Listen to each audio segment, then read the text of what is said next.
Assalamualaikum warahmatullahi wabarakatuh. Alhamdulillahirabbil alamin. Alhamdulillahilladzi arsala rasulahu bil huda wa dinil haqq liyudhhirahu 'ala dini kullih wa kafa billahi syahida. Asyhadu an la ilaha illallah wa asyhadu anna Muhammadan abduhu wa rasuluh. Allahumma shalli ala sayyidina Muhammad wa ala ali sayyidina Muhammad. Rabbi shrahli sadri wa yassirli amri wa hlul 'uqdatam min lisani yafqahu qawli. Amma ba'd. Alhamdulillahirabbil alamin. Apa kabar Ibu semua? Alhamdulillah, Dalam keadaan Alhamdulillah baik, sehat. Keluarga dalam keadaan tetap mendapatkan keberkahan dari Allah. Kita dimudahkan juga semua urusan-urusan kita dan dimampukan untuk melaksanakan amanah kita sehari-hari. Amin. Ibu-ibu yang dimuliakan oleh Allah, hari ini adalah pertemuan pertama kami bersama ibu-ibu di Smart Parenting Community ya. Yes, Tidak salah saya. Alhamdulillah.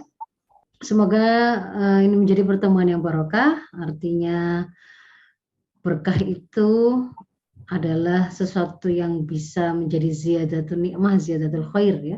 Menambah kenikmatan yang sudah ada dan juga menambah kebaikan yang sudah ada. Apa yang nanti kita pelajari, apa yang kita kaji pada siang hari ini, apa yang saya sampaikan, semoga menjadi sesuatu yang bermanfaat. Tidak hanya untuk ibu-ibu, nanti ibu-ibu bisa menyampaikan apa yang saya sampaikan pada hari ini kepada orang-orang yang ada di sekitar ibu-ibu. Sekiranya apa yang saya sampaikan nanti dirasakan mencerahkan atau bermanfaat. Sudah terlihat ya slide saya? Sudah, Ustazah. Baik. Sengaja saya menawarkan judul ini, Ibu. Ini sebenarnya kalau dari sisi judul ini judul yang sangat besar ya. Karena seolah-olah saya meringkaskan semua apa yang menjadi isi dari konsep dan metode dalam parenting Islam, pendidikan dan pengasuhan anak dalam Islam, dalam satu presentasi hari ini. Nah, sebenarnya apa yang saya sampaikan hari ini sesuatu yang sangat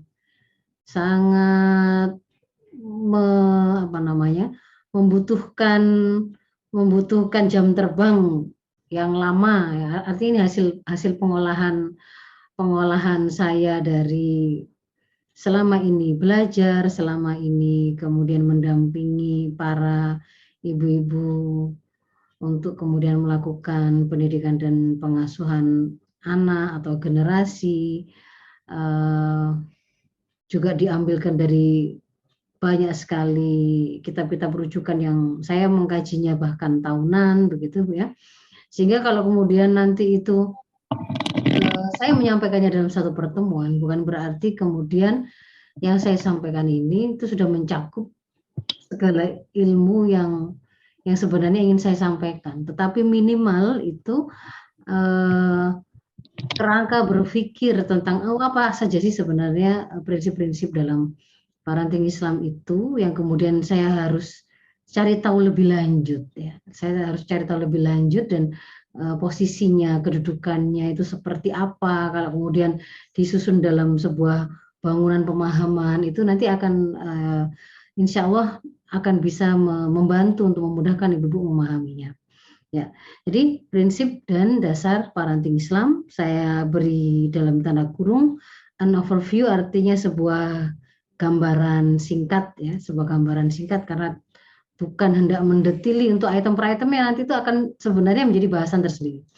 Nah, yang pertama kita akan mendudukkan dulu sebenarnya kalau kita bicara pendidikan anak, hari ini tuh trennya seringkali masyarakat, para ibu, para bunda-bunda, kalau kemudian kita juga membaca dari berbagai macam pertanyaan ataukah konsul ataukah curhat yang mungkin kalau saya ada yang sampai ke saya langsung ataupun yang kemudian kita baca dari sosmed misalkan ya, maka kita akan mendapati model-model pertanyaan yang intinya itu adalah keinginan solusi instan dari para ibu, para pendidik gitu ya, terkait dengan persoalan-persoalan yang dihadapi di tengah-tengah dia mendampingi atau mendidik anak-anaknya.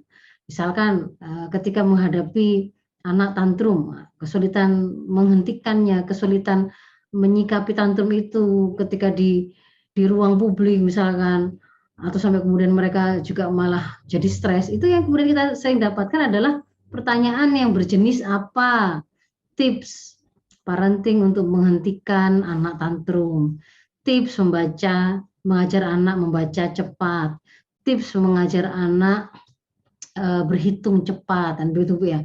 Atau kemudian tips-tips yang lain ya, sifatnya tips atau bahkan trik begitu yang kemudian diminta oleh para ibu, para orang tua ketika mereka mencari tuntunan terkait dengan bagaimana melakukan pendidikan dan pengasuhan anak. Nah, maka mindset yang harus kita punya, begitu ya, mindset yang harus kita punya ketika kita bicara pendidikan anak, mendidik anak, ini kan anak itu adalah manusia, ya, anak itu adalah manusia. Sebagaimana kita ini dulunya adalah seorang anak.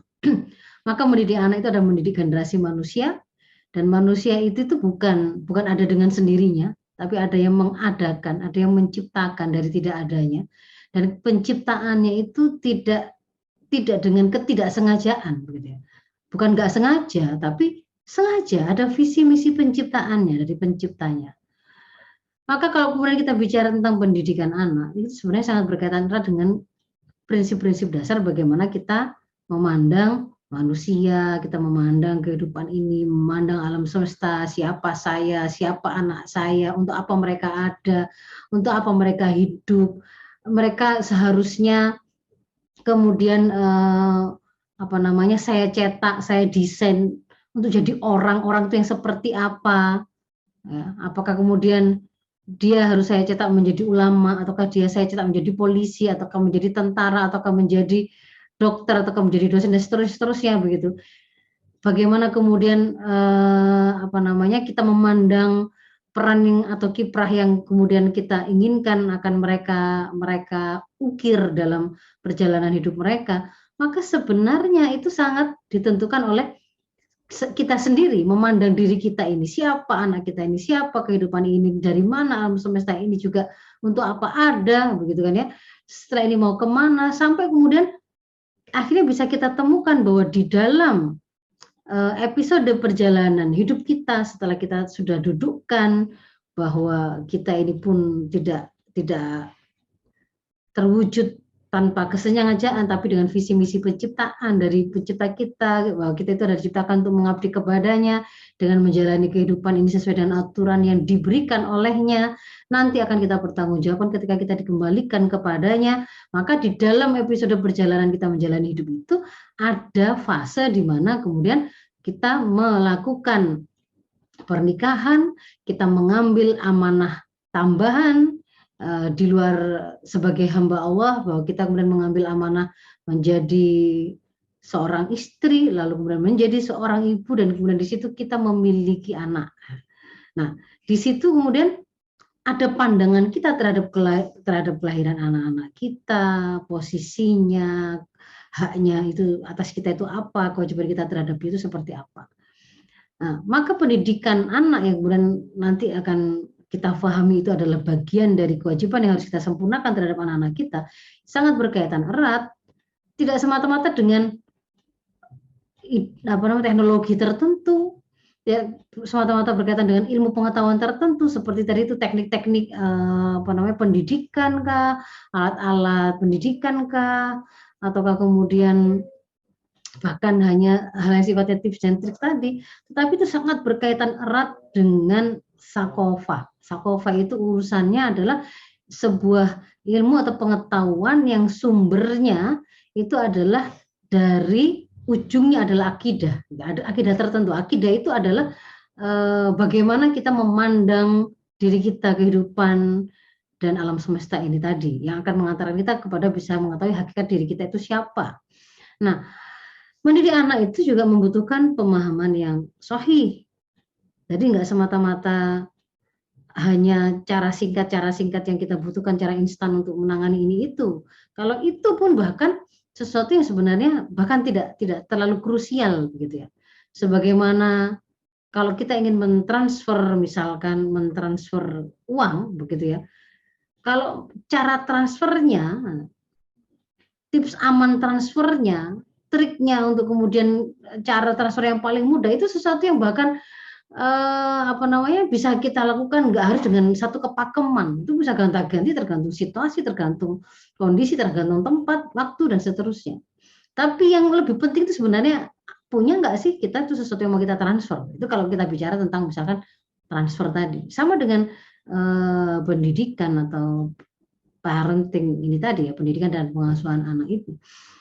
Karena dia bagian dari upaya kita untuk menyempurnakan visi dan misi hidup kita, dia bagian dari kita menjalani episode hidup kita yang itu dalam rangka mengabdi kepada Allah, dalam rangka beribadah, itu bagian dari kewajiban yang harus kita sempurnakan, akan kita pertanggungjawabkan. Maka di situ implikasinya juga tidak hanya, oh ini nanti anak itu untuk investasi kita di hari tua, mereka yang akan menjaga kita, mereka yang akan menafkahi kita. Enggak mudah gitu saja.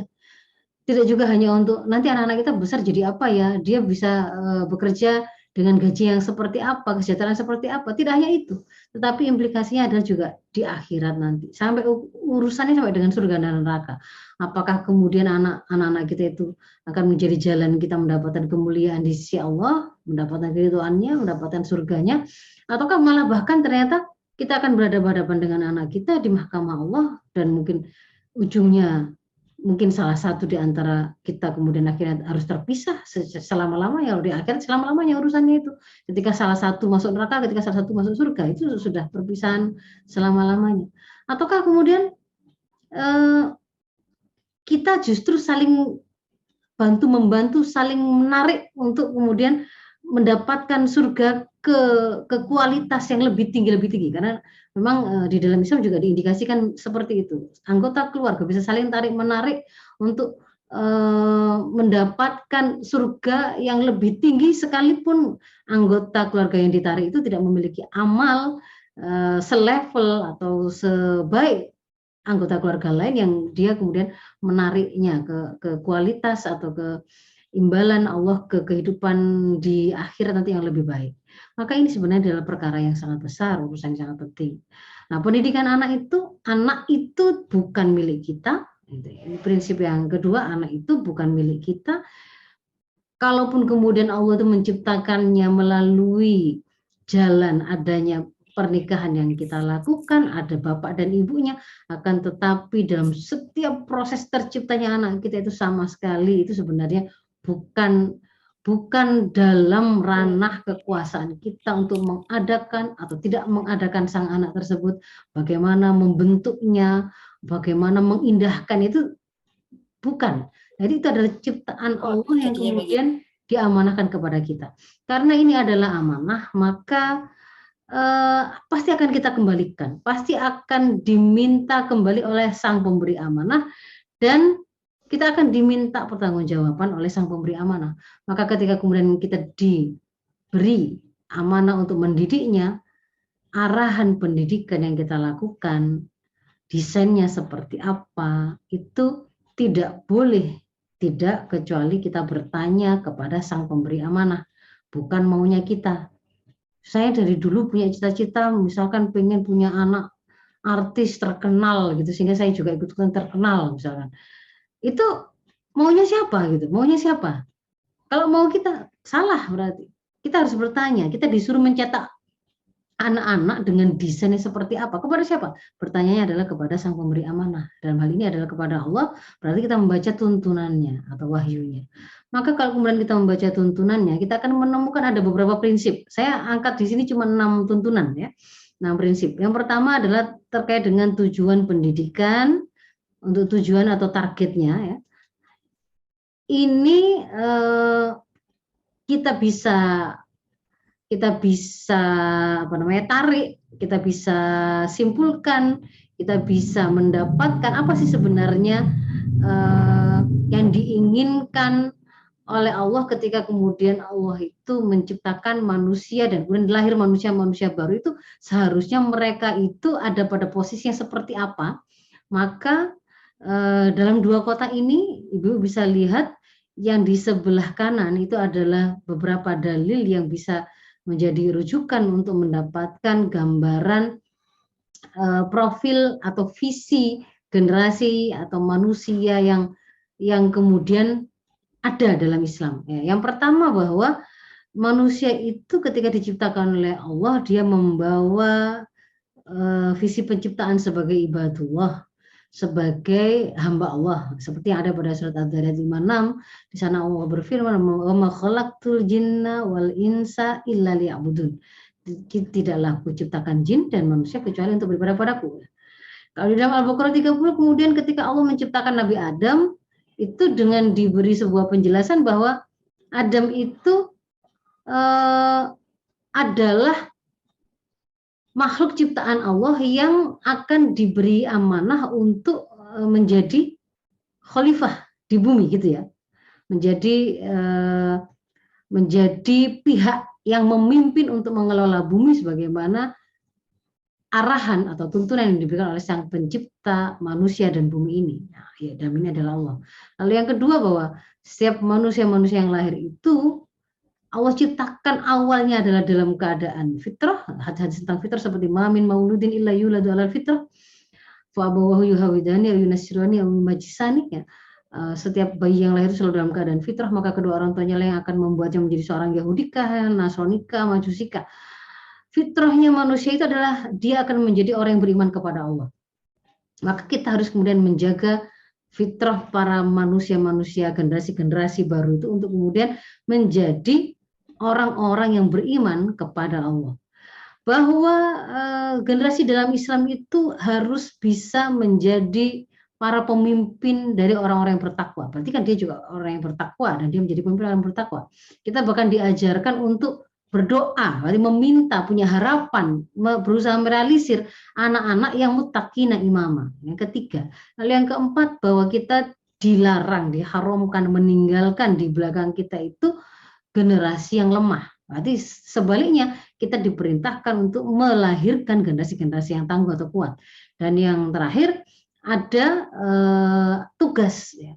Tugas yang melekat kepada kaum muslimin yang itu kemudian menjadikan mereka sebagai khairu ummah ukhrijat linas, ya, sebagai umat terbaik yang dilahirkan untuk seluruh umat manusia ketika mereka itu melaksanakan tanggung jawab atau tugas beramar ma'ruf nahi mungkar. Ta'muruna bil ma'ruf wa tanhauna 'anil munkar wa tu'minuna billah.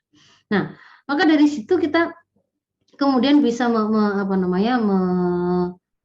merumuskan tujuan pendidikan dalam Islam itu satu adalah untuk mewujudkan manusia-manusia yang bersahsia Islam, berkepribadian Islam. Kalau bahasa umumnya itu orang-orang anak-anak yang solih, ya.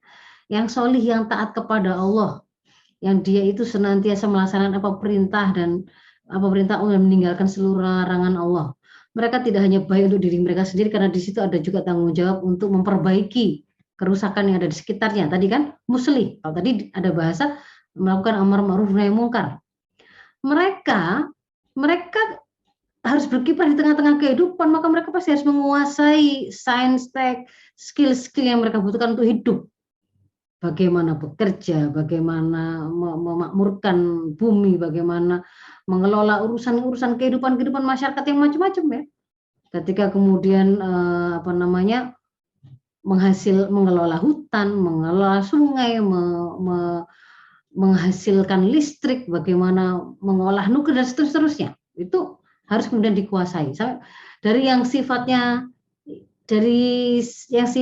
itu remeh terkait dengan urusan personal, misalkan skill kehidupan itu adalah bagaimana dia punya kemandirian untuk berpakaian, kan, membersihkan rumah, menyiapkan makanan, saya pada level mengelola kehidupan secara umum di tengah-tengah kehidupan masyarakat.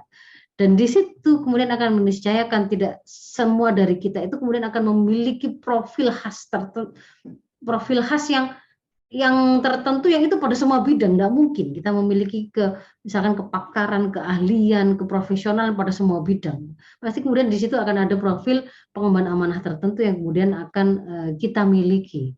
Nah, jadi di situ kita lihat ada target yang sifatnya itu harus ada terrealisir pada setiap anak-anak kita. Itu saya sebut dengan profil dasar. Dan ada profil tambahan atau profil khususnya. Profil dasarnya itu adalah setiap anak itu harus solih, muslih, harus berkepribadian Islam, harus menjadi orang yang sanggup melakukan amar ma'ruf nahi mungkar juga, menjadi pengemban kebenaran, gitu ya. Tetapi kemudian mereka, orang-orang yang solih-solih ini, ada yang boleh menjadi dokter, ada yang menjadi tentara, ada yang menjadi montir, ada yang menjadi guru, dosen, dan seterusnya. Nah, tidak semua harus jadi guru, tidak semua harus jadi dokter, tidak semua harus jadi ulama. Tetapi kalau semuanya wajib soleh, wajib muslih, semuanya wajib berkepribadian Islam, semuanya wajib taat. Maka ini nanti juga akan membuat kita memahami bahwa tidak dikenal yang namanya minat dan bakat kalau itu dalam kerangka membentuk profil dasar. Ini enggak bakatnya anak saya ini jadi soleh itu. Makanya dia memang kalau untuk sholat dia itu agak kurang taat karena kurang bakat di situ atau kurang minat. Enggak ada gitu. Enggak ada. Kalau konsep seperti itu enggak ada gitu.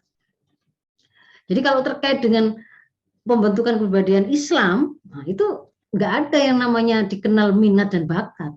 Semuanya harus seperti itu profil dasar itu. Tapi kalau kemudian terkait dengan profil tambahan tertentu, nah di situ memang kemudian ada kelebihan dan kekurangan, ada variasi pada masing-masing orang.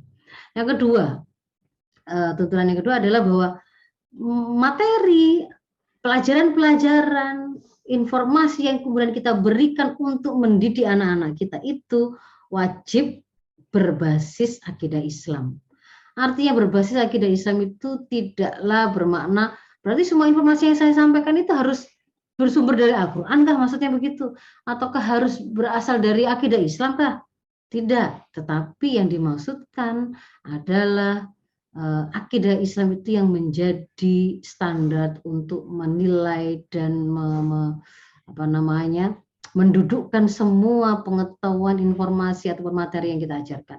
Karena bagi seorang mukmin, begitu ya, bahkan berkaitan dengan ada atau tidak adanya dia, itu adalah persoalan akidah.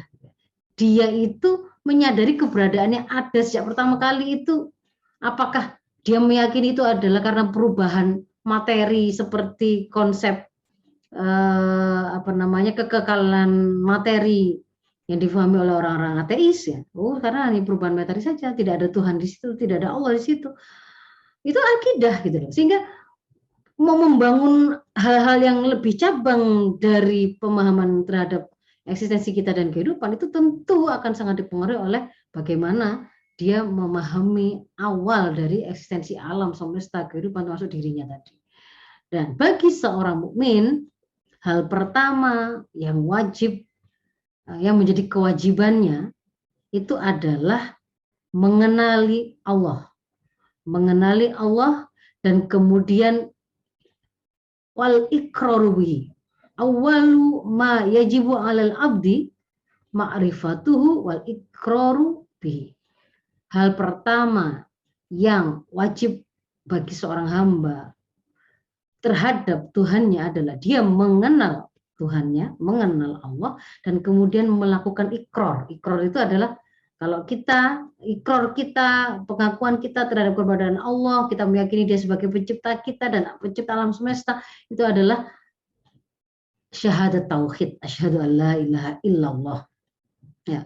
Dan demikian juga yang disampaikan oleh Imam Al-Asy'ari bahwa kewajiban seorang mukallaf, seorang yang terbebani hukum itu adalah ma'rifah, mengetahui, memahami, mengenali siapa Allah, dan itu akan mudah dia lakukan dengan melakukan pengamatan terhadap apa yang ada dalam dirinya dan apa yang ada di sekitarnya. Dengan mengenali Tuhannya, dia akan mengenali dirinya. Mengenali dirinya juga akan mengantarkan dia kepada mengenali Tuhannya. Jadi yang dimaksud dengan konten atau materi yang diajarkan itu berbasis akidah Islam itu tidak kemudian hanya boleh yang diajarkan yang semuanya itu bersumber dari akidah Islam, berarti ya dari Al-Quran ya, dari hadis ya. Kalau kemudian mengajarkan ilmu umum berarti nggak boleh ya? Enggak, boleh, tetap boleh. Tapi semua informasi yang kemudian diberikan, semua pengetahuan, semua sakofa, semua materi ajar itu distandarisasi, dinilai dengan kacamata Islam. Apakah ini sesuatu yang benar ataukah salah, baik ataukah buruk, terpuji ataukah tercela, di level mana kalau begitu kemudian dia boleh diajarkan. Misalkan, apakah boleh kita mengajarkan prinsip-prinsip ekonomi kapitalisme, itu kan bukan berasal dari Islam. Boleh. Untuk apa? Ada catatannya. Bagaimana? Kebolehan itu seperti apa? Ketika kita mengajarkan sakofa yang ghairu Islam, itu bertentangan dengan Islam, maka dia hanya boleh disampaikan untuk dijelaskan kesalahannya, ketidaktepatannya, dan itu hanya boleh dilakukan pada level pendidikan tinggi, bukan level pendidikan dasar dan menengah ketika masih dalam sebuah proses pembentukan profil syahsia Islam. Nah, jadi itu apa dasarnya? Kalau kemudian ini dijadikan sebagai bahasan satu topik tersendiri itu akan mendalam begitu ya. Bahwa di dalam Al-Quran itu kita tidak hanya mendapati informasi-informasi yang benar. Misalkan Al-Quran menceritakan orang-orang Nasrani mengatakan Isa adalah anak Allah. Isa adalah Allah. Orang-orang Yahudi mengatakan Uzair adalah anak Allah, misalnya begitu. Orang-orang kafir itu ada yang mengatakan bahwa Allah itu punya anak dan seterusnya. Nah, itu kan sesuatu yang bertentangan. Tetapi di situ disampaikan oleh Al-Quran untuk ditunjukkan bahwa itu adalah sebuah kesalahan. Berarti kita boleh kemudian menyampaikan sesuatu yang itu bertentangan dengan Islam untuk kemudian disampaikan kesalahannya. Wajib disampaikan kesalahannya. Maka pada sistem pendidikan Islam, untuk guru-guru yang dia itu mengajarkan sakofa-sakofa yang ghairu Islami, maka wajib dia itu sudah mengenali dan menguasai dulu bagaimana pandangan Islam terhadap hal itu. Misalkan tadi ekonomi, misalnya sistem ekonomi, dia harus menguasai sistem ekonomi Islam dulu sebelum kemudian dia mengajarkan sistem ekonomi kapitalisme, karena dia harus menunjukkan ketidaktepatan dan kesalahan dari sistem ekonomi kapitalisme. Itu seperti itu. Nah, ini beberapa dalil yang menunjukkan bahwa akidah itu adalah sesuatu yang menjadi, ibaratnya kalau itu adalah pohon, maka dia adalah benih awal yang kemudian akan memunculkan akar sebelum kemudian akan menghasilkan bangunan pohon yang lebih tinggi sampai kemudian dia berbunga, sampai dia berbuah. Itu adalah berawal dari perintah untuk mengenali Allah. Nah, itu adalah kewajiban seorang hamba, seorang manusia pertama kali. Karena itu kaitannya dengan kita bahkan diciptakan itu dalam rangka apa? Untuk beribadah. Maka kita harus kemudian mengenali. Nanti Ibu silakan membaca hadis ini. Slide akan saya berikan. Kalau kemudian saya bacakan, saya khawatir tidak mencukupi waktunya. Nah, ini juga bahwa itu diperintahkan. Jadi ketika Allah mengajar kepada Nabi Muhammad juga begitu. Yang diajarkan oleh Allah kepada Rasul pertama kali adalah ketahuilah bahwa Allah itu adalah Tuhan kalian. Jadi mengajarkan siapa Allah itu sebagai awal dari segala sesuatu. Darinya kemudian Allah yang kemudian menurunkan kalamullah Al-Qur'an, di situ dibawa oleh para dibawa oleh malaikat, lalu kemudian disampaikan kepada Rasul dari manusia yang terpilih, yang dia pilih untuk kemudian disampaikan sebagai risalah ke seluruh umat manusia. Maka kemudian di dalam Quran itu ada pengkabaran tertentu tentang akhirat, tentang surga, neraka, tentang dan seterusnya yang kemudian juga wajib kita imani. Berawal dari akidah tersebut. Baru kemudian kita akan bisa mendudukkan informasi apapun yang kemudian mau kita berikan, mau kita sampaikan kepada anak-anak kita. Bagaimana mereka seharusnya makan, apa yang mereka makan, bagaimana cara mereka makan, apa pakaian yang harusnya mereka pakai, contoh bahan-bahan yang boleh mereka pakai, dan seterusnya. Itu kan ada semua. Jadi itu berawal, kita hanya bisa menjawab itu tadi kalau kita sudah menyelesaikan pertanyaan, untuk apa saya hidup? Nah, itu bagian dari akidah, karena membutuhkan kita mengenali siapa saya. Saya adalah hamba Allah. Lalu yang ketiga, tuntunan yang ketiga, prinsip yang ketiga adalah bahwa pendidikan dalam Islam itu berbasis orang tua. Sebagai penanggung jawabnya itu adalah orang tua. Artinya berbasis orang tua ini adalah penanggung jawab utama pendidikan anak itu adalah orang tua. Bisa dimaknai bahwa yang pertama kali dia itu berperan memberi warna dasar dalam proses pendidikan anak itu adalah orang tua. Maka dia adalah pendidik pertama. Tapi dia juga pendidik yang utama, yang tak tergantikan, tak terkalahkan, karena dia akan dia yang akan diminta pertanggungjawaban oleh Allah. Bagaimana kemudian pendidikan yang dia lakukan kepada anak-anaknya, sekalipun dalam proses pendidikan tadi itu dia menghadirkan ada guru-guru lain, ada mungkin pihak-pihak pendidik yang lain. Akan tetapi awalnya siapa yang kemudian menetapkan desain pendidikan untuk anak saya itu seharusnya seperti apa, sehingga kalau kemudian saya merasa tidak mampu di sini, saya menghadirkan guru siapa, dengan sekolah yang mana, itu yang menentukan adalah orang tuanya. Ya, tadi seperti hadis yang sudah sempat saya sampaikan di awal tadi ya, bahwa Rasul mengatakan tidaklah seorang bayi itu dilahirkan ke dunia ini min mauludin illa yuladu alal fitrah. Tidaklah ada satu bayi pun yang lahir di dunia ini kecuali dia itu lahir atas fitrah. Lalu penekanannya ada pada fa'abawahu, maka kedua orang tuanya lah yang akan membuatnya yuhawidani, wa yunassironi, wa yumajisani. Jadi seorang Yahudi kah, Nasrani kah, atau Majusi. Orang tua. Nah, prinsip yang keempat, nggak bisa lama-lama ya.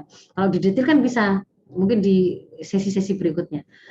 Prinsip yang keempat bahwa pendidikan itu harus dilakukan berbasis usia atau tumbuh kembang anak.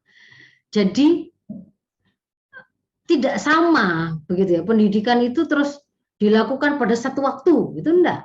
Yang tadi target untuk mencetak generasi atau anak-anak yang berkepribadian Islam, sampai kemudian nanti juga ada profil tambahan dia dengan pengemban amanah tertentu, mungkin pakar tertentu, ulama kah atau ahli kah dan seterusnya tadi, itu tidak kemudian dilakukan pada satu waktu dibrekan semua materinya, itu enggak, tetapi di situ itu kemudian ada proses pembagiannya.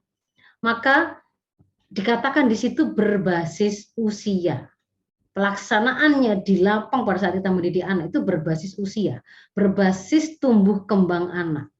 Karena tumbuh kembang atau usia itu ya, usia itu ada kaitannya dengan tumbuh kembang. Tumbuh kembang itu berarti ada kaitannya dengan potensi apa yang sudah ada atau dimiliki oleh anak kita. Dia sudah punya kemampuan berpikirkah? Dia sudah mengenali ghurizah yang dia punyakah? Dia sudah mengerti bagaimana memenuhi dan mengendalikan ghurizahnya kah? Dia sudah bisa diajak memahami sesuatu kah atau cukup membedakan sesuatu kah? Itu sangat berkaitan dengan usia, berkaitan dengan tumbuh kembang. Ada kaitannya dengan potensi dan kemampuan anak. Nanti di situ akan menentukan, ternyata kita dapatkan ada penjelasan syarat yang itu dikaitkan dengan usia-usia tertentu. Misalkan disuruh mulai mengajarkan sholat pada usia 7 tahun, ada kaitannya dengan usia tertentu yang disebut. Diperintahkan untuk mulai memisahkan tempat tidurnya, boleh memperkenalkan hukuman memukul pada waktu usia 10 tahun untuk ketika sang anak tadi tidak melakukan sholat misalkan. Ada penyebutan angka 7, usia 10 tahun, 7 tahun, dan kemudian juga ada kali disebut dengan mengkaitkannya dengan sudah tumbuh rambut kemaluankah atau sudah terjadi menstruasikah. Nah, itu berkaitan dengan proses tumbuh kembang, dan itu ada urusannya dengan usia. Ini nanti akan berkaitan juga dengan penetapan tujuan atau target pendidikan di setiap jenjang usianya. Karena kalau beda usia, ya nanti beda pembentukannya. Kalau pembentukan profil tambahan itu sebenarnya itu ada pada ujungnya itu di pendidikan tinggi. Sementara kalau pembentukan profil kepribadian Islam itu selesai sebelum mukallaf. Harus sudah selesai. Karena setelah itu nanti prosesnya bukan membentuk dan mencetak kepribadian Islam, tetapi menghebatkannya. Prosesnya itu sudah berbeda. Nah, itu juga akan menentukan berarti kurikulumnya itu yang seperti apa, mata ajarnya seperti apa. Tadi contohnya untuk ilmu-ilmu, pengetahuan-pengetahuan, sakofa-sakofa yang itu nggak benar, yang bertentangan dengan Islam, tidak boleh diajarkan pada saat usia dini, pada saat anak belum mumayyiz, sebelum anak akil begitu ya, sebelum dia itu sudah menguasai mana pemahaman yang benar, misalkan hakikat alam semesta ini. Apakah Allah yang menciptakan ataukah itu berasal dari Big Bang teori? Nah, Big Bang teori itu kalau dalam sistem pendidikan Islam yang mengatakan bahwa alam semesta ini terbentuk misalkan dari bola raksasa yang berputar sangat kencang, lalu kemudian karena berputar sangat kencang lalu terlempar, membentuklah matahari, membentuklah planet-planet, membentuklah yang lain-lain dan seterusnya begitu misalkan ya. Ketika kemudian itu disampaikan sebelum anak memahami bahwa dia, matahari, bumi, alam semesta diciptakan oleh Allah, maka itu akan bisa merusak tauhidnya, akan bisa merusak akidahnya. Maka di situ kan ada penentuan kurikulum dan bahan ajarnya sesuai usia. Ada tahapan-tahapan pendidikan yang akan berbeda. Dan bahkan ada penentuan takdib. Takdib itu pemberian sanksi atau hukuman dalam proses pendidikan. Yang ini dilakukan oleh para pendidik ya, bukan sanksi sebagai sebuah sebuah hukuman untuk pelanggaran atau kriminalitas. Kalau itu kan dilakukan oleh negara lain. Kalau ini adalah disebutnya dengan takdib untuk meluruskan kesalahan anak yang dilakukan oleh para pendidik dalam proses pendidikan. Dan juga akan menentukan jenjang sekolah. Nah, beberapa dalil yang kemudian saya sampaikan berikut itu menunjukkan adalah hukum-hukum syarak yang disampaikan dan dikaitkan oleh Islam dengan usia. Misalkan pada An-Nur 59. Itu disebut di situ. Wa idza balaghul atfal, pakai ada kata-kata, ada baligh di situ, ada balag. Al-atfal tadi sudah balag sampailah dia pada apa? Al-huluma, hulum, sampai pada kondisi dia sudah berumur balik, sudah nanti ada penjelasan lebih lanjut di belakang gitu yang dimaksud dengan balik itu apa yang kemudian ada hukum apa yang dikaitkan dengan kalau anak-anak tadi sudah balik. Oh ternyata begitu ada perintah untuk mereka meminta izin sebagaimana orang-orang yang lain ketika mereka mereka itu mau masuk ke dalam rumah, mau masuk ke dalam kamar orang tua. Pada ayat yang di atasnya sebelumnya itu kalau anak-anak wajibnya mereka minta izin ketika memasuki kamar orang tuanya ada pada 3 waktu. Ya, 3 waktu ini wajib minta izin. Tapi kalau di luar itu, kalau mereka masih anak-anak, tidak wajib minta izin. Ya. Jadi di situ ada sebelum sholat subuh, ketika di tengah hari, ketika setelah isya. Nah, yang dikatakan sebagai itu adalah aurat. Waktu-waktu aurat bagi orang tua. Itu ada di An-Nur 58. Jadi di situ dikaitkan dengan anak, dengan beberapa hukum tertentu. Lalu misalkan ini yang tadi sudah sempat saya sampaikan, muru auladakum bisolah wahum abna sab'a sinin. Perintahkan kepada anak-anak kalian itu melakukan sholat dan mereka itu ada pada usia 7 tahun. Ada disebut itu ada 7. Wadribuhum 'alaiha wahum abna isyru sinin. Dan mulai pukullah mereka ketika mereka itu meninggalkan atau tidak melakukan sholat tadi. Dan keadaan mereka adalah anak-anak yang berusia 10 tahun. Wa farriqu bainahum fil madhaji, dan kemudian pisahkanlah mereka dalam tempat tidur mereka. Nah, ini ada usia yang kemudian juga dikaitkan begitu dengan hukum mulai mengajarkan sholat, mulai memperkenalkan hukuman fisik ketika meninggalkan sholat, perintah memisahkan tempat tidur begitu. Dan juga misalkan kaitannya dengan memperkenalkan mukallaf dan ghairu mukallaf, kapan seseorang itu mulai terbebani hukum dan akan dicatat.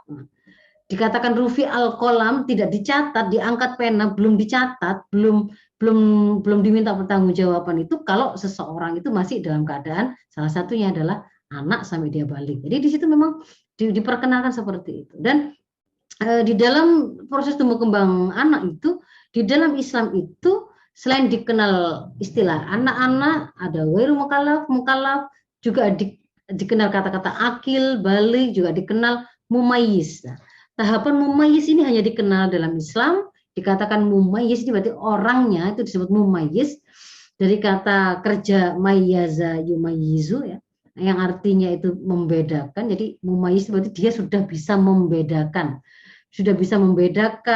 perlakuan baik buruk, bisa membedakan kanan kiri, bisa membedakan dan bisa memahami percakapan, merespon. Itu biasanya kalau beberapa ulama mengatakan itu adalah situasi yang tidak ada angka pasti umur berapanya, tapi dilihat dari sisi dia sudah tamis, sudah bisa membedakan itu tadi apakah tidak. Biasanya antara usia 7 sampai 10 tahun.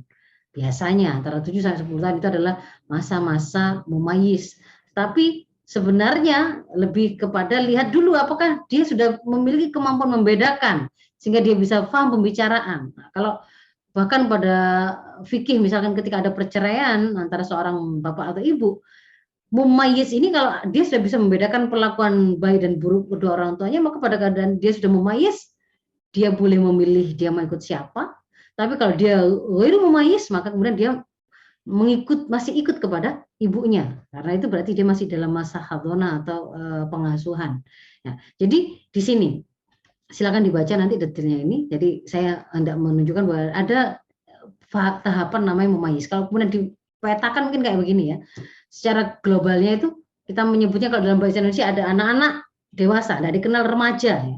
Karena remaja itu kalau hari ini itu dibikin ini adalah masa transisi tapi tetap dianggap anak-anak. Padahal dia misalkan usianya itu sudah kuliah gitu ya. Kuliah dikatakan remaja, sehingga kemudian ketika dia melakukan kejahatan misalnya bullying sampai menghilangkan nyawa, dia dikatakan masih anak-anak dan tidak bisa dihukum. Kalau kemudian pada sistem hukum hari ini, batasan anak-anak pada usia hari ini di undang-undang internasional bisa sampai 21 tahun. Di negeri ini bisa sampai 19 tahun gitu kan ya. Nah, itu dalam pandangan Islam berbeda gitu. Anak-anak itu adalah mereka yang ghairu mukallaf kalau bahasa fikihnya. Kalau kemudian mereka sudah mukallaf, itulah yang kemudian sudah mulai terbebani hukum, mulai harus bertanggung jawab atas segala apa yang dia katakan, dia pilih, dia lakukan. Kalau ghairu mukallaf itu dia belum bisa diminta tanggung jawabnya. Karena pada saat dia ghairu mukallaf, dia masih ghairu akil, dia masih belum punya kemampuan berpikir. Dia juga masih belum baligh, jadi pra-baligh. Yang ghairu akil ini tadi belum sampai pada proses yang akil sempurna, itu ada usia dini yang bisa kita pastikan mereka ghairu mumayyiz, belum mumayyiz pasti. Mumayyiz itu kira-kira tadi adalah usia 7 tahun sampai 10 tahun, kira-kira begitu kan ya. Prosesnya itu sebenarnya dia sudah mulai bisa berpikir, sudah akil, tapi kemampuan berpikirnya itu masih berkembang terus ya. Dari kemampuan mengenali dan sekedar membedakan sampai pada bisa melakukan analisa. Itu kemampuan mengakalnya itu masih berjalan terus di situ. Nah, ketika kemudian kita korelasikan dengan usia gitu kalau dalam bahasan fikih, kapan seseorang itu dikatakan mukallaf? Diperkenalkan istilah akil dan baligh. Kalau akil tadi itu adalah ketika kemudian dia memiliki kemampuan berpikir yang sudah sempurna, baligh itu ada tanda-tandanya. Nanti di bawah. Oh ini di sini akil itu ya. Akil itu mengharuskan saya harus menerangkan proses berpikir. Akil itu artinya mengakal. Punya kemampuan mengakal atau berpikir. Berpikir atau akal itu adalah sebuah proses yang melibatkan 4 komponen ini. Ada fakta yang hendak difikirkan atau difahami, ditangkap oleh indera manusia. Nah, kita menangkap melalui mata, melalui penciuman, perabaan, pengecapan, perasa gitu ya, atau pembauan dan seterusnya. Lalu indera kita menyampaikannya ke otak kita sebagai pusat dari susunan saraf kita, dan di sana kemudian fakta yang kita masukkan tadi akan ditafsiri dengan satu informasi tertentu. Nah, ini namanya ketika kemudian terjadi pengkaitan antara fakta yang dimasukkan, yang ditangkap oleh indera dengan informasi tertentu, saat itulah dikatakan terjadi sebuah proses berpikir. Proses berpikir ini nanti akan membentuk pemahaman. Dikatakan akil kalau ini itu berjalan proses ini. Berarti otaknya sehat, bukan otak-otak yang bermasalah atau sakit. Indranya juga minimal, kalau dalam para ulama mengatakan minimal ada 2 indera yang dia punya. ya, pendengaran dan penglihatan. Minimal itu untuk bisa kemudian bisa berpikir. Karena ada kalanya dia bisa menangkap untuk bisa kemudian dia memahami sesuatu dan lebih sempurna. Itu memang semakin sempurna indera, semakin lengkap kemampuan dia untuk memasukkan dan mengenali fakta tadi ke dalam otaknya. Tetapi minimal dengan dia memiliki dua indera itu, yaitu dari sisi pendengaran dan penglihatan, maka proses berpikir ini juga sudah bisa berjalan begitu ya. Nah, itu untuk akil. Sementara kalau balik, tanda-tanda balik itu berbeda antara perempuan dan laki-laki. Kalau pada perempuan dan laki-laki yang sama itu adalah ketika mereka sampai pada ihtilam atau mimpi basah, yang itu menunjukkan bahwa ada kematangan organ reproduksi yang ditandai dengan dihasilkannya satu cairan di dalam proses organ reproduksi tersebut. Nah, kemudian tanda yang lain itu adalah mulai ada rambut kemaluan. Nanti ibu-ibu juga bisa membukanya di dalam apa yang saya tulis di belakang ini ya, hadis ini ya. Kalau yang tumbuh rambut kemaluan itu adalah ketika para sahabat itu membedakan mana tawanan, mana yang kemudian boleh dijadikan tawanan, mana yang bukan, mana yang kemudian akan diperlakukan sebagai musuh dalam peperangan dan mana yang kemudian tidak. Itu kalau anak-anak kan tidak boleh lah. Di antara mengenalinya itu adalah dengan sudah ada tumbuh rambut kemaluan ataukah tidak gitu. Kemudian kalau perempuan ketika dia sudah haid atau dia sudah melahirkan, maka itu sudah pasti dia sudah balik. Kalau tanda-tanda ini tidak ada, maka maksimalnya itu adalah ada pada usia 14 tahun.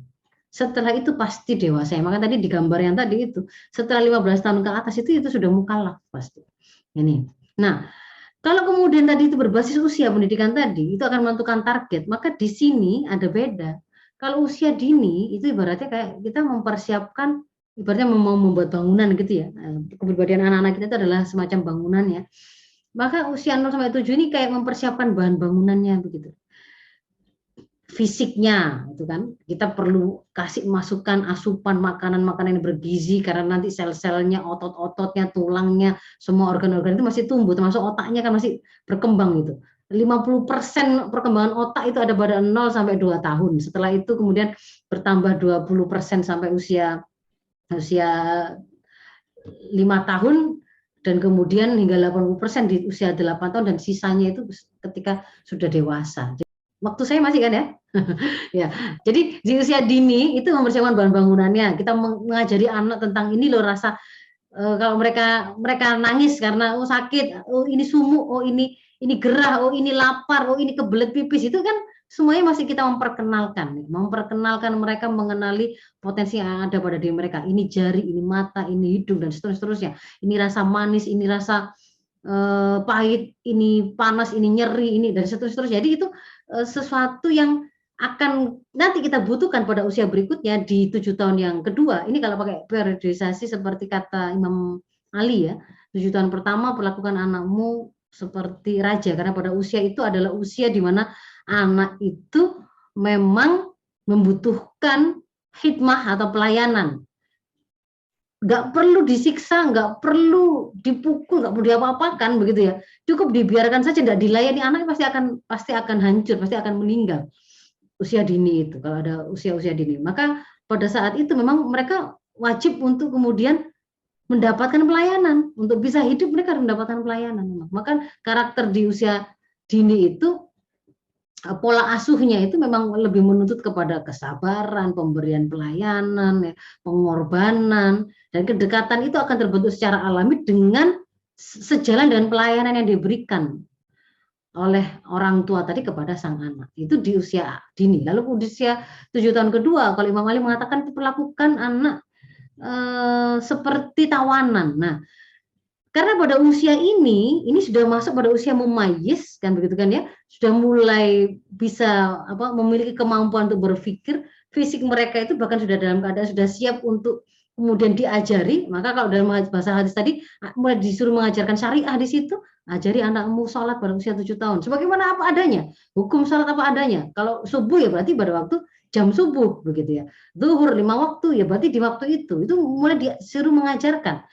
Maka di sini sebenarnya memang masa untuk kita mulai membangun yang namanya kemampuan berpikir anak secara Islami, membentuk pemahaman-pemahaman yang mereka butuhkan ya. Kalau dalam proses berpikir tadi itu ada informasi tadi kan ada komponen informasi, konfirmasi informasi itu adalah kita memberikan maklumat-maklumat sakofa, pengetahuan-pengetahuan tentang hukum, tentang fikih, tentang apa saja ya, tentang akidah, tentang ibadah, tentang syariat, tentang dakwah yang akan membentuk kepribadian Islam yang dia butuhkan untuk dia bersikap. Saya mau makan apa, saya mau pakai baju apa, kalau saya ngomong itu seperti apa, saya berteman itu harusnya dengan cara bagaimana, boleh nggak saya memukul teman, boleh nggak saya berteriak pada orang tua saya, boleh nggak saya marah-marah, boleh nggak saya membantu, dan seterusnya itu dibutuhkan. Saya pada kemudian bagaimana saya bergaul, boleh nggak pacaran, boleh nggak kemudian contekan. Nah itu bagian dari kelengkapan sakofa yang kemudian harus kita berikan sampai kemudian anak itu terbentuk kepribadian Islam atau syakhsiyah Islamnya tadi. Di situ ibaratnya kita sedang membangun bangunan di atasnya begitu ya. Mulai yang bahan-bahan yang sudah kita kumpulkan tadi mulai kita bangun akidahnya sebagai basic atau pondasinya, lalu kemudian di atasnya. Nah, kalau kemudian sudah 14 tahun tadi kan sudah mukallaf setelahnya. Ini seharusnya sudah terbentuk syakhsiyah Islam. 15 tahun ke atas itu sebenarnya sudah masuk ke pendidikan tinggi. Kita nggak bicara sedang membentuk, nggak bicara sedang membentuk lagi, tetapi sudah bicara mengokohkan, menghebatkan kepemimpinannya, melejitkan profil kepemimpinannya, meluaskan skala pengaruhnya dan seterusnya. Itu di situ. Ada perbedaan. Nah, jadi kalau ibaratnya bangun rumah atau gedung itu ada tahapannya, tidak langsung bangun ya. Berawal dari menyiapkan desain bangunannya. Ini adalah apa yang saya terangkan di depan tadi. Itu memahami visi misi kehidupan, siapa anak kita, siapa saya, apa kewajiban saya terhadap saya, anak saya terhadap saya dan seterusnya. Itu adalah sesuatu yang masuk dalam akan mempengaruhi desain yang kita punya. Memahami tuntunan harus mencetak anaknya seperti apa ya. Itu kan targetnya apa ya? Itu kalau kita tidak tahu ya kita tidak bisa membuat desain itu. Desain dasar, desain tambahan. Bangunan dasarnya ya harus bangunan, terbentuk bangunan, minimal disebut bangunan itu seperti apa. Tetapi nanti bangunan itu mau jadi restoran kah, rumah sakit kah, gedung pertemuan kah, gedung olahraga, itu berbeda-beda gitu ya. Nah, kemudian ada proses menyiapkan modal dan bahan. Kita tadi itu ya menyiapkan ilmunya, yang kemudian kalau dalam proses pendidikan anak kita tadi kan untuk bangun itu ada butuh naluri yang sehat, butuh mata untuk kemudian dia bisa mengenali dia berkomunikasi dengan alam sekitar untuk dia tangkap sebagai fakta yang dia tangkap untuk dimasukkan ke otaknya. Itu kan kita ajari semua itu, bagaimana dia mengenali setiap apa yang ada dalam dirinya dan juga apa yang ada di sekitarnya. Itu adalah proses menyiapkan modal dan bahan. Pada waktu proses berikutnya kita mulai membangun fondasinya, akidahnya, kita kuatkan, kita kenalkan dia dengan Allah, dengan Rasul, dengan Al-Quran, dengan keyakinan terhadap akhirat, konsekuensi dari meyakini Allah adalah Tuhannya, yaitu taat kepada syariah, itu adalah mulai bangun dari fondasi, lalu kemudian kita angkat lagi, kita terus-terusan bangunannya kita tinggikan, kita sempurnakan, kita pastikan tidak ada yang merusaknya. Misalkan, ada yang berusaha merusak bangunan anak kita dan mengatakan semua agama sama, kita segera tutup, segera netralisasi. Ada yang mengatakan loh LGBT itu nggak haram, gay itu nggak haram, nggak maksiat, itu adalah hak asasi manusia, kita harus menghormatinya. Wah, ini sesuatu yang bisa merusak bangunan keberadaan anak kita. Maka kemudian kita pastikan kokoh, itu tidak boleh ada yang merusaknya, tidak boleh ada celah untuk melemahkannya. Itu kita pastikan dalam setiap kita membangun profil anak kita tadi. Dan terakhir kalau sudah terbangun, baru kita bicara membaguskan, kita bicara mengindahkan bangunan itu, kita bicara warnanya, kita bicara interior, hiasan-hiasannya, mungkin tamannya dan seterusnya ya. Nah, ini mungkin kalau digambarkan dari hanya ilustrasi tentang profil bangunan kepribadian anak kita, akidah ini adalah fondasinya, lalu kemudian dari akidah ini akan membentuk pola pikir yang dia punya. Setiap kali dia itu mau memahami apa saja, dia standarisasi informasi yang dia pakai untuk menafsiri fakta apapun yang dia pikirkan dengan akidah Islam, lalu akan terbentuk pemahaman yang Islami dari pola pikir Islami itu, dan setiap kali dia itu punya hawa nafsu, punya keinginan, punya kebutuhan, dia ikat dengan pola pikirnya tadi, dengan pemahaman yang dia punya, maka pada saat itu akan terbentuklah pola sikap Islami. Dan nanti akan kita lihat dari bangunan profil keberadaan anak kita adalah gambaran-gambaran kumpulan amal, sikap, sifat yang itu memang khas. Ya. Dia anak yang taat beribadah, sholatnya rajin, puasanya juga. Dia begini cara berkata-katanya kepada orang tua. Dia kalau diberi amanah itu, dia itu terpercaya, dia tidak mudah menyerah, dia tidak takut mati, dan seterusnya. Itu seperti itu. Nah, ini profil dasar.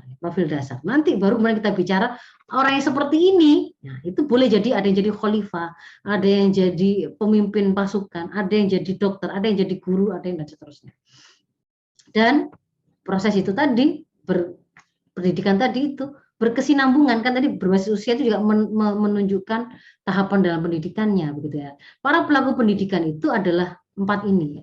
Awalnya memang adalah keluarga, ini adalah wadah pertamanya, guru pertama, sekolah pertama, tapi nanti tidak semua profil yang dibutuhkan oleh anak-anak kita untuk menyempurnakan desain anak-anak kita, itu bisa jadi kita membutuhkan tangan-tangan lain, orang lain yang lebih pakar, orang lain yang lebih fakih, orang lain yang lebih ahli, begitu kan ya. Yang itu tidak bisa semuanya kita selesaikan. Mungkin kalau sampai pada level membentuk syariat Islam bisa, tapi kalau kemudian kita tambahin untuk mencetak dia menjadi seorang ahli nuklir, tidak bisa. Tidak semua orang tua bisa melakukan itu. Apakah itu berkaitan dengan kemampuannya ataukah terkait dengan fasilitas yang dia punya? Maka di situ ada sistem pendidikan juga nanti akan didesain oleh negara. Ada sistem sekolah formal, sistem pendidikan formal. Maka di sini adalah wadah formal terstruktur, ada kurikulum tertentu yang harusnya kurikulumnya itu targetnya itu melanjutkan proses pendidikan yang dilakukan oleh keluarga sebagai basis tadi. Dan juga akan dikuatkan oleh sekolah besar anak-anak kita, yaitu masyarakat. Ini adalah ibaratnya lingkungan tempat generasi itu tumbuh. Kalau itu pohon gitu ya, pohon keberadaan anak kita itu membutuhkan tanah yang tidak beracun, yang tidak banyak polusinya, dia juga butuh air yang cukup dan bersih, dia juga butuh udara, oksigen, tidak ada hal-hal yang merusaknya. Nah, itu adalah masyarakat yang kondusif untuk tumbuh kembangnya mereka. Ini adalah sekolah besar bagi generasi. Kalau di tengah-tengah masyarakat ini ada banyak hal yang merusak, mereka juga bisa belajar kerusakan dari situ. Dan warnanya bagaimana masyarakat ini dibentuk, ditentukan oleh sistem-sistem aturan-aturan yang diterapkan atau kebijakan-kebijakan diterapkan seperti apakah oleh negara. Sistem medianya, sistem pergaulannya, sistem persangsiannya. Kalau misalkan ada orang yang laki bergaya ala perempuan bergaya ala laki, kemudian itu diviralkan di media, dibolehkan ataukah tidak? Kalau ada orang yang melakukan sodomi, bagaimana sistem persangsian yang menjerakan ataukah tidak? Itu akan sangat menentukan bagaimana gambaran profil generasi kita, dan itu ditentukan oleh posisi negara. Maka semua penanggung jawab kepribadian ini itu memiliki keterkaitan yang sangat erat, gitu ya. Mereka semua saling mempengaruhi. Keluarga, kalau keluarganya sendiri ada keluarga yang lemah, ayah ibunya bukanlah ayah ibu yang tahu apa yang harusnya kemudian mereka lakukan kepada anak-anak mereka, maka itu akan berpengaruh. Di rumah sudah bagus, tapi sekolah ternyata kurikulumnya itu hanya mencetak tenaga-tenaga buruh, juga nggak akan bisa melanjutkan target kita untuk melahirkan anak-anak atau generasi berkepribadian Islam. Masyarakatnya rusak, malah dari situ anak-anak kita belajar tentang zina, tentang friend with benefit, zina sana sini, seperti kucing komplek begitu yang kawin tabrak sini, mereka belajar dari masyarakat begitu ya, bukan dari sekolah, bukan dari rumah. Dan kebijakan negara kalau kemudian dia itu tidak bisa menjamin kesejahteraan keluarga, sampai membuat keluarga itu banyak yang kocar-kacir karena kesulitan memenuhi kebutuhan hidup ya, kesulitan mendapatkan lapangan pekerjaan, kesulitan membayar sekolah, kesulitan membayar kebutuhan pokok lainnya, misalkan seperti itu, maka itu juga akan berpengaruh. Termasuk kalau ada kerusakan, ada kemaksiatan, dibiarkan oleh negara, pornografi, porno aksi, maka itu pun akan berpengaruh. Nah, itu yang berikutnya adalah prinsip bagaimana cara penyampaian. Kalau ini dalam sebuah proses pendidikan, kita ngajari, belajar mengajarnya, bagaimana metode pembelajarannya, maka metode pembelajarannya itu tidak boleh dogmatis, tetapi harus talaqqiyan fikriyan. pemikiran dan pemikiran yang ketemu. Jadi menyampaikan pemikiran, membentuk pemahaman. Karena pemahaman itulah yang nanti akan mempengaruhi amal. Ya. Metode belajar dalam Islam atau Thariqah Islam Fidarsi itu kalau mengajari anak didik sesuatu itu harus sampai membuat mereka paham terkait dengan apa yang dipelajari. Belajar tentang membuat satu resep masakan tertentu, berarti harus sampai bisa menghasilkan itu tadi. Menguasai program komputer, berarti bagaimana sampai dia itu bisa menghasilkan program komputer tadi. Menjadi seorang dokter, berarti dia harus mengerti bagaimana proses, bagaimana anatomi tubuh manusia, bagaimana terjadinya sebuah proses sakit, apa saja penyebab-penyebab sakit, bagaimana kemudian perbedaan antara organ sehat dan sakit, dan seterusnya. Jadi sampai paham, harus mendalam. Lalu yang kedua, belajar itu harus sampai melahirkan keyakinan dari anak didik terhadap kebenaran yang dipelajari. Kalau ini berkaitan dengan akidah, maka level keyakinannya itu qat'i, 100% yakin, nggak boleh ada keraguan. Mengajarkan anak kita tentang Allah itu Al-Khaliq Al-Mudabbir, itu harus sampai pada tataran anak kita itu nggak masih ragu-ragu. Memang ada atau Allah itu, kok saya nggak bisa lihat. Jangan-jangan ada Allah, ada Tuhan lain, ada surganya Allah, ada surganya Tuhan lain. Jadi itu nggak boleh begitu. Harus saya pada tataran yakin 100% kalau memang diciptakan oleh Allah, memang nggak ada keraguan sedikit pun di situ. Bagaimana pas pembuktian itu menjadi satu bahasan tersendiri, gitu ya. Kalau kemudian yang dipelajari itu berkaitan dengan hukum syara, bukan akidah, maka level meyakininya itu sampai pada ghalabatud dzan, sampai mengalahkan dugaan terkuat. Ya. Jadi bukan 50-50 antara yakin dan tidak, tapi harus sampai melampaui itu, begitu. Lalu yang kemudian prinsip yang ketiga adalah belajar itu untuk diamalkan. Maka kalau nomor 2 itu tidak bisa, gitu ya, tidak terrealisir, nggak yakin bahwa yang dipelajari itu benar, dia nggak akan mungkin mengamalkannya. Maka ini memang harus semuanya terpenuhi. Belajar itu lil amal, tidak untuk hanya kepuasan berpikir sehingga yang kemudian dibahas itu hal-hal yang tidak ada faktanya. Itu tidak begitu. Dalam Islam itu belajar apapun itu lil amal, begitu. Nah, kalau kemudian kaitannya dengan tadi itu ada Ibu tadi sudah saya kenalkan dengan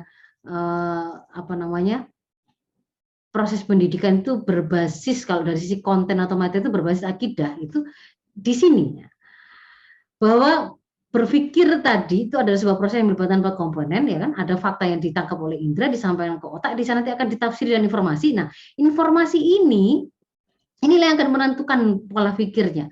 Kalau ujung dari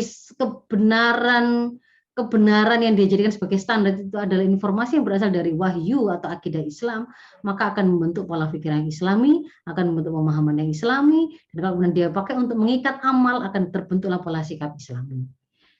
Ini namanya proses membentuk pemahaman, pemikiran dan pemahaman. Nah, sehingga dari proses yang kemudian tahapan-tahapan tadi itu ya, pada 7 tahun menjelang 7 tahun ketiga saat dia mukallaf, seharusnya anak-anak kita itu siapapun ya harus sudah paham bahwa dia adalah hamba Allah. Dia beriman dengan keimanan yang kuat, yang yakin 100%. Kalau yakin tidak boleh ada, akhirnya tidak boleh ada keraguan sedikit pun. Dia sudah paham kalau dia meyakini saya itu hamba Allah, diciptakan oleh Allah, ya, saya itu Tuhan saya itu adalah Allah, maka dia harus terikat kepada syariat Allah, tuntunan Allah, karena itu kaitannya dengan dia menjalani hidup. Paham itu, saya harus terikat pada seluruh aspek kehidupan saya, apapun itu. Hal-hal yang sifatnya personal seperti bagaimana saya makan, minum, berpakaian, berbahasa, menghiasi diri saya dengan sifat-sifat tertentu, sampai pada waktu saya bergaul dengan orang lain, ketika saya menjadi seorang pejabat, ketika saya menjadi seorang profesional tertentu, melakukan amal tertentu, semua amal saya harus terikat pada syariah. Paham bahwa untuk terikat pada syariah dia harus mengilmuinya. Maka dia paham dia harus mengkaji Islam. Dia akan menjadi profilnya mukallaf itu ya dia cinta ilmu. Dia harus senantiasa ingin menghadiri majelis-majelis ilmu. Lalu yang berikutnya sebelum beramal dia harus menguasai sakofah yang dibutuhkan. Tidak semua sakofah Islam itu harus kita kuasai pada saat yang sama. Sakofah tentang bagaimana sih cara memilihkan sekolah untuk anak kita, boleh kemudian kita ilmu itu sebelum anak kita sekolahkan, tidak harus sebelum kita menikah kita mengilmuinya. Kita mengilmui tentang bagaimana membuat makanan pendamping ASI, tidak harus sebelum kemudian kita anak-anak kita belum mukallaf sudah kita ajarkan itu, belum, nggak harus. Tetapi pada saat dia nanti itu mau beramal, maka dia sudah paham bahwa dia harus mengilmuinya. Nah, prinsip ini sudah harus dia kuasai ketika mukallaf. Meskipun mengilmuinya bisa jadi pada saat nanti ketika dia mau menikah atau dia waktu hamil atau dia waktu mau punya anak. Dia paham ukuran kemuliaan hakiki itu yang bagaimana. Jadi bukan yang rumahnya begini, yang hartanya sekian, yang titelnya begini, tapi inna akramakum indallahi atqakum. Jadi paling penting bagi dia itu sebenarnya menjadi hamba yang paling mulia di sisi Allah. Itu apa? Yang paling bertakwa. Dia bisa meletakkan. Kalau kemudian saya itu disuruh taat kepada ada atasan, ada guru, ada orang tua, ada teman, ada siapapun dia melakukan ajakan atau seruan. Itu letaknya di mana? Letaknya di mana? Dibandingkan dengan ketaatan kepada Allah. Jadi dia tuh paham betul bahwa la ta'atan li makhluk fi maksiatil khaliq. Nanti dia secara detail yang mungkin beramalnya itu hari ini dia ketemu antara konflik antara saya nuruti kata ayah saya yang menyuruh saya, yang melarang saya menutup aurat, ataukah saya nurut apa kata Allah misalkan. Mungkin itu pada waktu dia masih belum menikah. Tapi pada saat kemudian yang lain dia menikah, dia punya suami, nah, nanti beramal juga sudah paham dia. Di mana letak ketaatan pada suami? Di mana letak ketaatan pada orang tua dan seterusnya. Mukallaf itu juga sudah harus mulai diperkenalkan. Ada kekhasan laki perempuan anak-anak kita itu terkait dengan terkait dengan calon tanggung jawabnya besok, bahwa dia yang laki-laki akan menjadi calon bapak, calon suami, yang ibu adalah calon istri, calon ibu. Maka sudah mulai diperkenalkan tanggung jawab tersebut. Karena pada saat dia mukallaf, dia mau menikah, pada saat itu juga diperbolehkan. Dan secara kematangan reproduksi sudah ada. Gitu. Nah, yang berikutnya kalau sudah mukallaf, sudah terbentuk profil kebudayaan Islam, tadi itu ada profil muslih atau pengemban dakwah, pelaku amar ma'ruf nahi munkar, maka dia harus juga diperkenalkan dengan aktivitas dakwah Islam. Setelah mukallaf itu kan kita bicara menghebatkan pengaruh, menghebatkan profil, menguatkan kepemimpinan. Maka dia sudah mulai diarahkan ke sana. Kalau laki-laki saya pada level kepemimpinan masyarakat. Kalau ibu-ibu, para perempuan adalah kepemimpinan di rumah tangga suaminya, kepemimpinan untuk anak-anaknya, kepemimpinan di antara para nisa, para perempuan-perempuan yang lain. Dan juga secara fikih terapannya, mukallaf itu ya berarti sudah harus paham tanda-tanda mukallaf dan hukum terkait seperti mandi basah atau mandi wajib, bagaimana niatnya, bagaimana adabnya dan seterusnya. Yang terakhir ya, berarti itu prinsip yang terakhir adalah metode meluruskan kesalahan anak selama proses pendidikan itu bagaimana? Kita mengenalnya sebagai takdib. Ya. Ini diperkenalkan, contohnya adalah pada hadis yang tadi itu, muru auladakum bisolah, perintahkan anak-anak kalian itu melakukan sholat pada waktu mereka berusia 7 tahun dan mulai diperkenalkan wadribuhum 'alaiha, boleh dipukul mereka itu setelah mereka diajari sholat sejak 7 tahun, dibiasakan sampai berjalan itu selama 3 tahun hingga usia 10 masih belum, maka diperbolehkan. Nah ini para ulama ada yang memahami ini hanya berlaku untuk pelaksanaan syariah sholat, ada yang kemudian memahami ini untuk pelaksanaan syariat-syariat yang lain juga. Ukuran-ukuran 7 tahun mengajarkan sholat ini untuk mewakili syariah yang lain, boleh memukul 10 tahun itu untuk ketika meninggalkan sholat atau melakukan pelanggaran syariah yang lain. Misalkan ada yang pencurian dan seterusnya. Tetapi kemudian kalau kemudian kita gabungkan dengan penjelasan-penjelasan dalil-dalil yang lain terkait dengan pemberian sanksi atau mengingatkan, metode mengingatkan anak ketika melakukan kesalahan itu ternyata ada urutannya gitu kan ya, dari yang paling lembut seperti pemberian nasihat yang menyentuh, kemudian mulai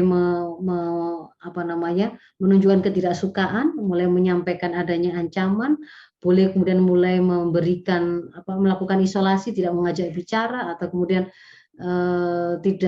tidak menggauli gitu ya, tidak menggauli, sampai pada tataran memberikan sanksi fisik ya, sanksi fisik itu, dan sanksi fisik itu hanya yang terakhir dan dia boleh diambil ketika yang lain-lain itu sudah dilakukan. Jadi hukumnya bukan wajib. Hukumnya boleh boleh diambil, boleh tidak diambil, dan ketika dia memilih untuk diambil, dipastikan ada urut-urutannya dan tidak boleh diambil pada saat yang pertama. Itu harus yang terakhir setelah cara-cara yang lain tidak mempan. Nah, tapi di sini ini juga menjadi sebuah apa namanya, dalil ini juga menjadi rujukan bahwa berarti sebelum 7 tahun itu tidak dikenal yang namanya sanksi. 7 tahun mulai diperkenalkan sanksi karena baru mulai mengenal apa, anak baru mumayyiz, baru mulai bisa diajak paham sesuatu. Bahkan kalau usia dini itu belum paham terus dikasih sanksi, dia nggak ngerti bahwa itu tuh sebenarnya sanksi, begitu ya. Dia nggak ngerti itu tuh sesuatu yang harusnya dia sedihi atau kemudian dia sesali, itu dia nggak ngerti kalau dia belum mumayyiz. Maka baru ada itu setelah ini, dan fisik setelah 10. Itu begitu. Jadi kalau usia dini tanpa hukuman, pendekatannya adalah surga dulu sebelum neraka, reward sebelum apa, punishment, memberi kabar gembira sebelum menakut-nakuti atau memberikan ancaman, gitu ya. Jadi di sini ini dia belum memiliki kemampuan berpikir secara rasional atau akliyah, tapi masih ghoriziyah, gitu ya. Kalau saya melakukan ini kok ternyata ibu saya matanya melotot, dia takut, ghoriziyah. Ketika kemudian saya nggak beresin mainan, kok ternyata mainan saya dibuang, diambil. Wah, saya sedih, itu ghoriziyah, bukan karena pemahaman. Jadi kalau sampai kemudian terjadi di sini, ada anak yang nggak sengaja temannya itu terpukul lalu kemudian terluka, itu bukan anak-anak itu tadi yang kemudian dihukum, tetapi orang dewasa yang menjadi penanggung jawab sang anak tersebut. Kalau usia itu mumayyiz, baru di situ boleh diperkenalkan hukuman non fisik, ya, non fisik, karena fisik setelah 10 tahun. Dan kalau kemudian sudah balik, mukallaf, akil balik, maka itu bukan lagi takdib, tetapi itu adalah mulai pemberlakuan syariah oleh negara. Kalau kemudian dia melakukan kriminalitas, maka sanksi akan diberikan oleh negara. Maka sistem pendidikan, para guru, para orang tua akan berusaha untuk sebelum mukallaf itu, jangan sampai dia itu kemudian belum mengerti bagaimana menjalankan hidup yang benar itu, yang tepat itu, supaya nggak sampai disanksi oleh negara, nggak sampai zina, nggak sampai mencuri, gitu ya. Sudah diperkenalkan bagaimana seharusnya kemudian dia itu bersikap itu sebelum mukallaf tadi. Mungkin itu ibu-ibu yang bisa saya sampaikan. Ini beberapa catatan ketika melakukan takdib, ya. Kalau sudah dikasih hukuman begitu berubah jadi baik, ya sudah harus segera disambut, tidak boleh dipanjang-panjangkan, begitu kan ya. Nah, saya kira itu. Saya mohon maaf kalau ada hal yang kurang berkenan, cukup panjang sepertinya. Assalamualaikum warahmatullahi wabarakatuh.